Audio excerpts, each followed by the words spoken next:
మధ్యతరగతి కుటుంబాలు బతకడమే కష్టమైపోయిందండి. ఎందుకు ఇలా అంటున్నానో తెలుసా?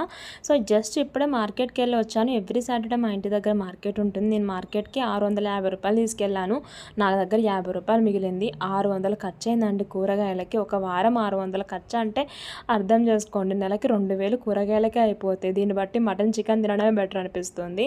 సో, సాటర్‌డే సంత ఉంది. 7 తర్వాత వెళ్తే కొంచెం మార్కెట్‌లో రేట్లు తగ్గుతాయని చెప్పి నిమ్మలంగా ఎళ్తే రేట్లు ఒక్క రూపాయి కూడా తగ్గట్లేదండి.